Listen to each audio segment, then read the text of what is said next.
turma, bem-vindos ao canal Filando Histórias e eu sou o professor Jean Lima.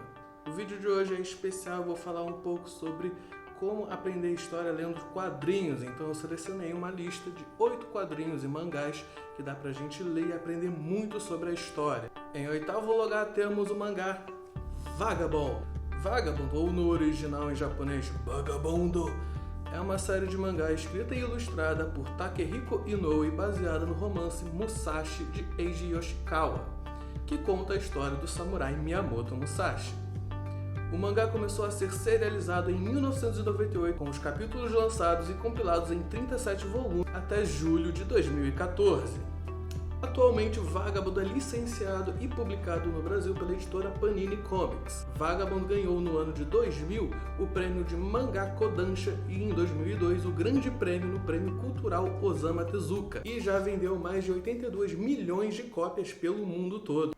E qual é o enredo da história? Ela se passa em meados do ano 1600, enquanto o Japão passa por um dos períodos mais turbulentos de sua história. O jovem Takezo, ao lado de seu amigo Matahashi, deixa a vila de Miyamoto para lutar na Batalha de Sekigahara. Embora sonhem com fama e glória, eles somente encontram a derrota em um caminho repleto de incertezas. Acompanhamos então a jornada de combates sangrentos e desafios espirituais desse destemido Ronin, que ficou conhecido pela posteridade como o grande samurai Miyamoto Musashi. Este clássico dos quadrinhos é uma das obras mais espermeadas e fiéis à lenda de um dos grandes heróis do Japão. Em sétimo lugar temos Green Blood. Green Blood, ou no original Green Blood, é uma série de mangá escrita e ilustrada por Masasumi Kakizaki e foi publicada entre junho de 2011 e maio de 2013, com todos os capítulos compilados em 5 volumes lançados entre novembro de 2011 e julho de 2013. A edição brasileira foi publicada pela editora JBC entre janeiro e maio de 2015. E qual é o enredo da história de Green Blood? A história se passa em meados do século XIX, em Nova York, nos Estados Unidos da América.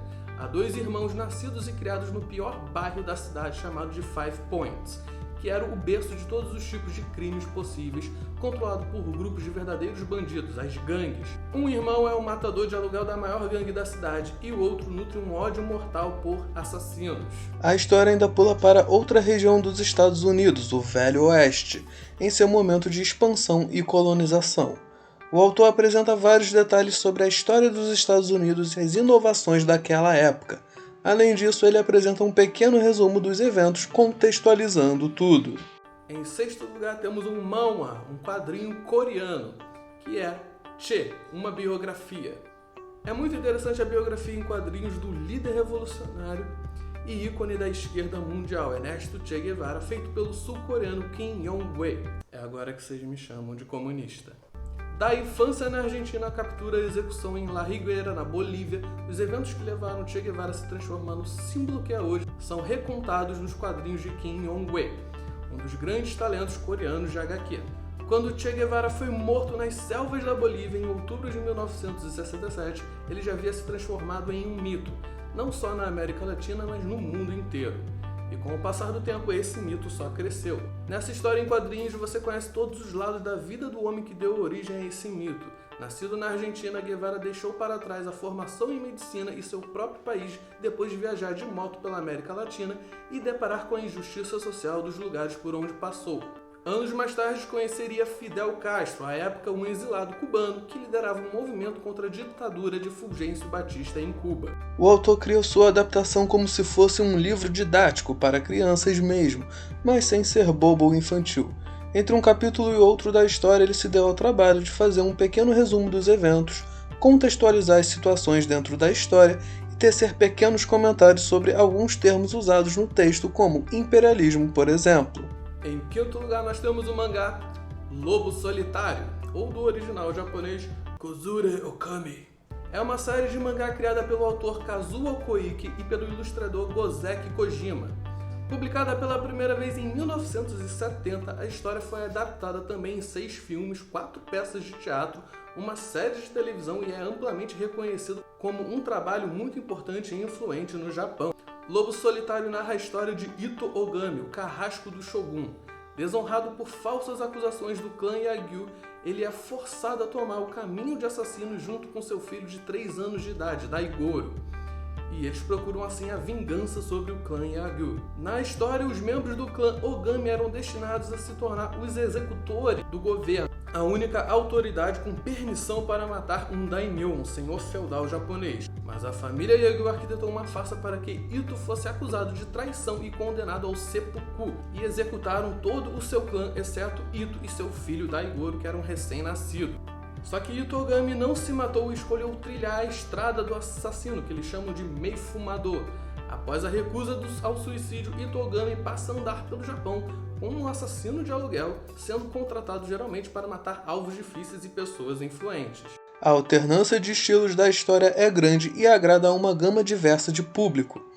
Os que gostam unicamente de ação vão encontrar momentos sanguinários com cenas dramáticas, enquanto os que se amarram em tramas intricadas vão ver na jornada infernal e demoníaca de Ito uma das histórias mais complexas e cheias de facetas que já se viu.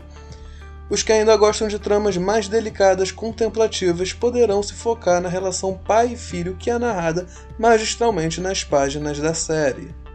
Em quarto lugar temos mais um mangá bem inusitado que se chama Thermae Homai. Thermae Homai é um mangá de comédia escrito e desenhado por Mari Yamazaki que une a cultura de banho de 2 povos distintos por meio de uma viagem no tempo. A obra teve seus capítulos publicados entre 2008 e 2012, sendo compilado em um total de 6 volumes. No Japão, Thermae Homai foi adaptado em um anime e em 2 live actions. O título também conquistou o 3º mangá Taisho and the Short Story Award e o prêmio Osama Tezuka Cultural, o mesmo que Vagabond ganhou. Um currículo impressionante para uma obra que é considerada muito popular fora do Oriente. Apesar de pouco famoso, o mangá foi licenciado em quase todos os grandes mercados de mangás do Ocidente. Na Itália, na Espanha, nos Estados Unidos. E no Brasil, o mangá foi publicado entre 2013 e 2014 pela editora JBC.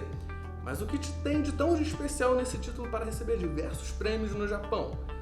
Na história, Lúcius, um arquiteto de casas de banho da Roma Antiga, está tendo problemas de criatividade em seu trabalho. O jeito que o destino dá para reverter isso é uma viagem surreal para o Japão nos dias de hoje, que mostra um novo mundo para esse romano.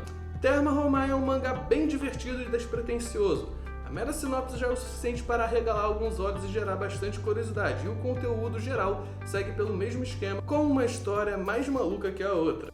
Além disso, é um mangá feito por uma historiadora japonesa chamada Mari Yamazaki, cujo objetivo era passar um pouco da cultura romana para os japoneses, naturalmente fechados para outros modos de vida, e ela viu as casas de banho como uma similaridade entre os 2 povos, decidindo assim fazer essa obra. O mangá intercala as histórias com curiosidades e fotos da Roma Antiga, o que é muito interessante. E o título do mangá vem do latim Thermae Homai, que significa justamente as casas de banho. E chegamos finalmente ao top 3 quadrinhos de história. E em terceiro lugar temos Do Inferno. Esse tijolaço é espetacular, é maravilhoso.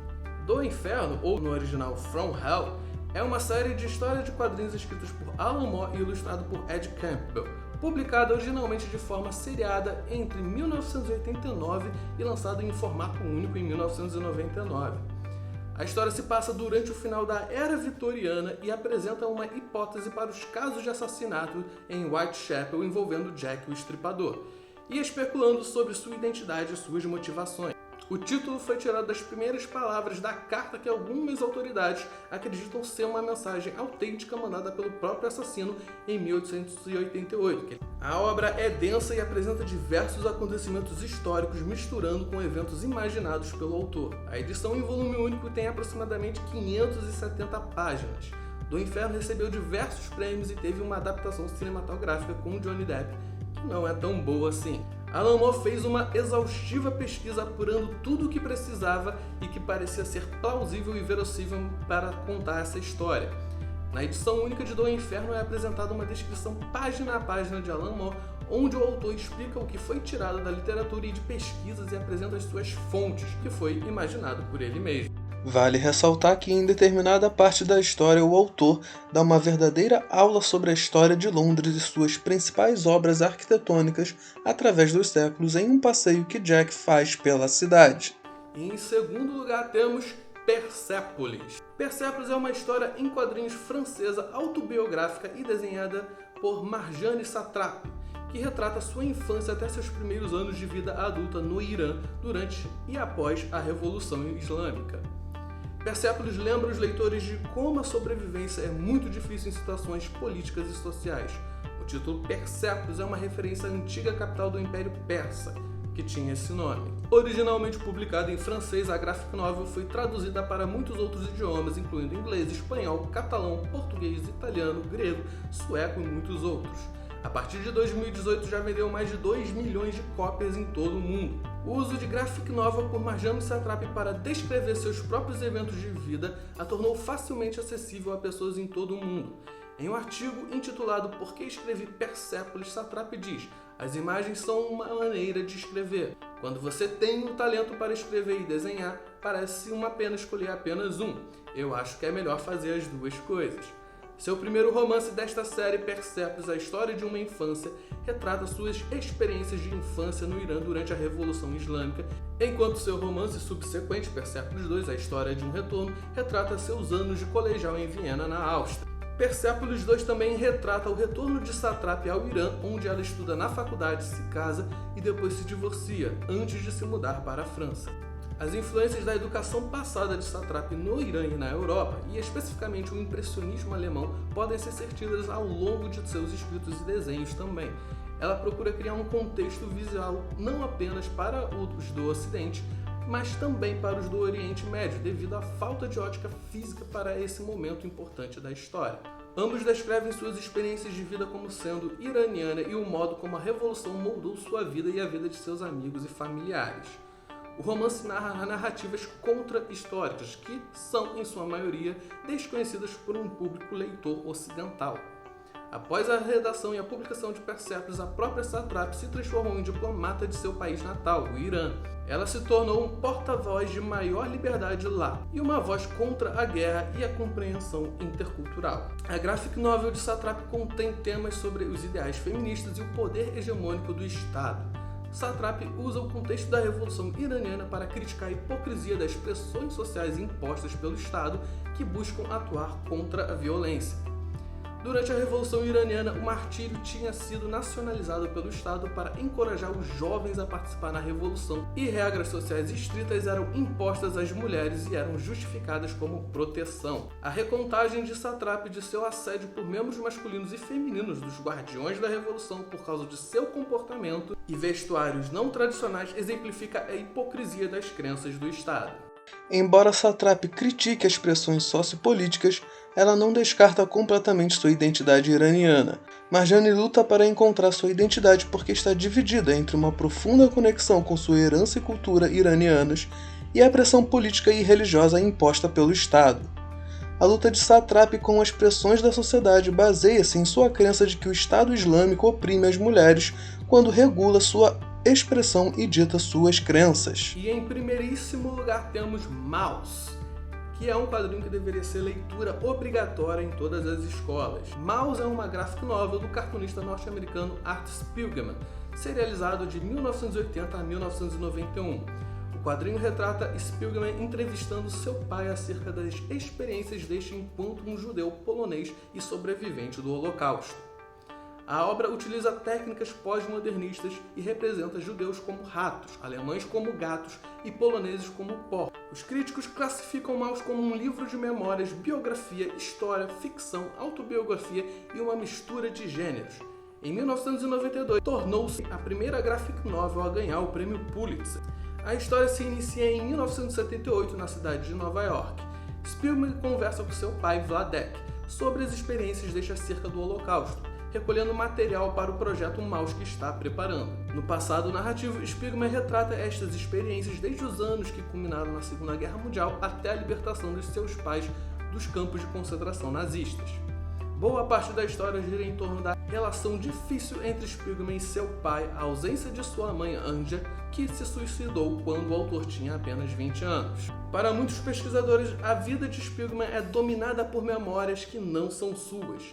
Sua obra não é de memória, mas de pós-memória.